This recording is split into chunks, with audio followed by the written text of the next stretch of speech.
Hello and welcome. स्वागत है आपके मेरे यूट्यूब चैनल ज्ञानपीठ पे। और आज की वीडियो पर हम देखने वाले हैं आईसीसी क्लास 10 केमिस्ट्री के अपने chapter 11 study of compound of sulphuric acid. ये स्टडी ऑफ कंपाउंड का लास्ट चैप्टर है और ये कोई एक एक्सप्लेनेशन वीडियो नहीं है, बल्कि ये वीडियो है कि what to study and how to score a good number in sulphuric acid. तो इस चैप्टर में सबसे पहले है हमारा मॉलिक्यूलर फार्मूला सल्फ्यूरिक एसिड का, जो कि आपको पता है H2SO4, फिर रिलेटिव मॉलिक्यूलर मास और इसका स्ट्रक्चर, जो कि बेसिक चीज़ है जो कि मैं बताने वाला नहीं हूँ वैसे भी। फिर आता है इंट्रोडक्शन। इंट्रोडक्शन में सबसे पहले आपको कह दिया है कि जो सल्फ्यूरिक एसिड है उसे किंग ऑफ केमिकल्स कहा जाता है। अब किंग ऑफ केमिकल क्यों कहा जाता है, तो इंग्लिश में थोड़ी सी राम कहानी दी हुई है, हम उसे नहीं पढ़ते, हम आपको हिंदी में समझाते हैं। ठीक है। इसे किंग ऑफ केमिकल्स इसलिए कहा जाता है क्योंकि की इंडस्ट्रीज, जो इंडस्ट्री है उसमें सबसे ज़्यादा यूज़ किया जाता है सल्फ्यूरिक एसिड। ठीक है। ऐसा कोई अदर केमिकल नहीं है जो कि सल्फ्यूरिक एसिड से ज़्यादा यूज़ किया जाता हो। सबसे ज़्यादा सल्फ्यूरिक एसिड यूज़ करते हैं, इंडस्ट्रीज़ में यूज़ होता है। मतलब मान लो मेरे शहर में 10 इंडस्ट्रीज़ है, वो 10 इंडस्ट्रीज़ मिला के अगर 10 किलो सल्फ्यूरिक एसिड यूज़ कर रहे हैं तो बाकी केमिकल 1-2 किलो यूज़ कर रहे होंगे सब मिलाकर। ठीक है। तो इसीलिए इसे किंग ऑफ केमिकल्स भी कहा जाता है। अब इसे ऑयल ऑफ विट्रोल भी कहा जाता है, विट्रियोल। अब ऑयल ऑफ विट्रियोल इसलिए कहा जाता है क्योंकि पुराने समय में, मतलब पहले के समय में क्या होता था, इसको प्रिपेयर करने के लिए ग्रीन विट्रोल का इस्तेमाल किया जाता था। ठीक है। Heating crystal of green vitriol, इसीलिए इसका नाम पड़ गया ऑयल ऑफ विट्रोल। तो इसका ये केमिकल इक्वेशन है, इसको आप देख लेना, आप समझ जाओगे। फिर ऑक्रेशन फ्री स्टेट में।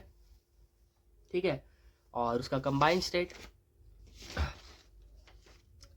में क्या है, बैरेट्स है, बेरियम सल्फेट, आपका जिप्सम है, हाइब्रिडिक कैल्शियम सल्फेट और कैरेसाइट है, जो कि हाइब्रिडिक मैग्नीशियम सल्फेट। तो ये फ्री स्टेट, कंबाइंड स्टेट, इसको भी आप पढ़ लीजिएगा। फिर आता है प्रिपरेशन ऑफ सल्फ्यूरिक एसिड। तो पहला मेथड है by oxidation of an aqueous solution of sulphur dioxide with oxygen, chlorine और ब्रोमीन। यहाँ पर आपको बोला गया है कि हम सल्फर डाइऑक्साइड के साथ ऑक्सीजन को रिएक्ट करवा सकते हैं in the presence of water, या फिर क्लोरीन को रिएक्ट करा सकते हैं, या फिर ब्रोमीन को रिएक्ट करवा सकते हैं in the presence of water. So हमें अपना ईजिली मिल जाएगा सल्फ्यूरिक एसिड। फिर दूसरा है कि sulphur with concentrated nitric acid. तो सल्फर को हम कॉन्सेंट्रेटेड नाइट्रिक एसिड से रिएक्ट करेंगे तो भी हमें सल्फ्यूरिक एसिड मिल जाएगा इजीली। फिर आता है कॉन्टैक्ट प्रोसेस, जो कि काफ़ी इंपॉर्टेंट है, इसको प्लीज़ स्किप मत करना कॉन्टैक्ट प्रोसेस को। ठीक है। पहले आपको बताया कि कैसे सल्फ्यूरिक एसिड फॉर्म होता है, फिर उसको कैसे प्योरीफाई किया जाता है। तो ये सब चीज़ है, काफ़ी आसान सी चीज़ है, पढ़ लीजिएगा। अच्छा ठीक है, थोड़ा सा बता देते हैं, ठीक है ना। प्रोडक्शन ऑफ सल्फ्यूरिक एसिड, यहाँ पर क्या करते हैं, आयरन पायरेट्स को लिया जाता है और किसके साथ रिएक्ट करवाया जाता है, एयर के साथ। ठीक है। एयर के से हीट किया जाता है इन द प्रेजेंस ऑफ एयर, और एयर का बोल रहा है तो यहाँ पर डायरेक्टली ऑक्सीजन आ जाएगा। ठीक है। और उसको रिएक्ट कराते हैं और फिर हमें मिल जाता है हमारा सल्फर डाइऑक्साइड। ठीक है। साथ ही साथ हमें मिल जाता है हमारा फेरिक ऑक्साइड।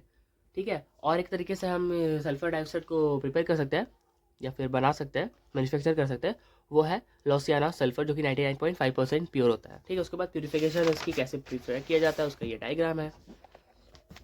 उसके नीचे आए तो उस डायग्राम का एक्सप्लेनेशन है कि कैसे प्योरीफाई किया जाता है, जो कि बस पढ़ने से ही आप सब समझ जाएंगे। ठीक है। इसके ऊपर कोई एक्सप्लेनेशन नहीं चाहिए होगी, ये पढ़ने से ही आप सब समझ जाएंगे। तो इसका थर्ड पॉइंट, फोर्थ और फिफ्थ, इन सबको आप प्लीज़ पढ़ लीजिएगा। उसके बाद आता है नोट। नोट में ये लिखा है कि जो सल्फर ट्राइऑक्साइड है वो वाटर में डिजोल्व नहीं करती है, और साथ ही साथ वो काफ़ी सारा हीट देती है और काफ़ी फॉर्म्स ऑफ सल्फ्यूरिक एसिड वो देती है। ठीक है। यही लिखा था वो बॉक्स में। उसके बाद है favourable condition of conversion of SO2 in SO3 contact process. इसको पढ़ने से पहले आपको कॉन्टैक्ट प्रोसेस पूरी अच्छी तरह से पढ़नी पड़ेगी, और ये रिलेट करता है डायरेक्ट हमारा थर्ड, फोर्थ और फिफ्थ पॉइंट से। अगर आप थर्ड, फोर्थ और फिफ्थ पॉइंट पढ़ रहे हो प्लीज़ इसको स्किप मत करना, और अगर इसको स्किप कर रहे हो तो उसको भी स्किप कर दोगे तो कोई दिक्कत नहीं है। पर कॉन्टैक्ट प्रोसेस काफ़ी इंपॉर्टेंट है, तो आपको यहाँ तक पूरा पढ़ना होगा। उसके बाद है समरी ऑफ कॉन्टैक्ट प्रोसेस, जो कि एक क्या बोलते हैं, एक्स्ट्रा सी चीज़ है, तो आप इसे कट भी कर सकते हो इजीली, इसको मत पढ़ना, क्योंकि आप कॉन्टैक्ट प्रोसेस तो पढ़ ही ले ना पूरा इतना लंबा चौड़ा, तो अब समरी आपके लिए क्या ही बड़ी चीज़ है। उसके बाद आता है physical properties of sulphuric acid, जो कि रिड्यूस हो चुका है, सो आपको ये भी नहीं पढ़ना है। फिर आता है केमिकल प्रॉपर्टीज़। केमिकल प्रॉपर्टीज़ में 2 पॉइंट है। पहला properties of dilute sulphuric acid, उसके इतने सारे रिएक्शंस, और फिर है properties of concentrated sulphuric acid, जिसके इतने सारे रिएक्शंस है। तो जो केमिकल प्रॉपर्टीज़ है वो हर चैप्टर की तरह इसमें भी काफ़ी बड़ा है, पर इसमें थोड़ा सा आपको मैं हेल्प करूँगा। पहले पूरा एक्सप्लेन कर देते हैं क्या क्या पढ़ना है। उसके बाद आता है ये डिफरेंस बिटवीन, जो कि 110% आपके हाथ में, इसको आप पढ़ो या ना पढ़ो, ठीक है। क्योंकि ये क्वेश्चन तो नहीं पूछेगा आपसे डिफरेंस किसी भी हाल में भी डायल्यूट और कॉन्सेंट्रेटेड का। सो ये भी आप कट कर सकते हो, ये भी आपके लिए इंपॉर्टेंट नहीं है। उसके बाद यूजेस ऑफ सल्फ्यूरिक एसिड, जो कि रिड्यूस हो चुका है, जो कि कोई सी बड़ी चीज़ भी नहीं थी। उसके बाद है टेस्ट फॉर सल्फ्यूरिक एसिड। हाँ, सो टेस्ट आप प्लीज़ देख लीजिएगा, 3 पॉइंट है, ठीक है। सो यहाँ से आपको टेस्ट पूरी तरीके से आने चाहिए, और ये वाले पेज से कुछ भी नहीं आएगा, बस ये वाला इसका बता देते हैं, थोड़ा सा रुक जाओ, ठीक है। आपको पहले से लेकर पूरे कॉन्टैक्ट प्रोसेस तक सभी पढ़ना है। उसके बाद ये वाला पेज का इतना रिड्यूस है, ठीक है, ये दोनों। अब केमिकल प्रॉपर्टीज़ में राहत की बात क्या है? केमिकल प्रॉपर्टीज़ में राहत की बात आपको properties of dilute sulphuric acid में नहीं है, ये आपको पूरी तरीके से करना पड़ेगा। पर preparation of concentrated sulphuric acid का जो पहला पॉइंट है वो आप स्किप मत करिएगा, ठीक है। आपको स्किप यहाँ से करना है।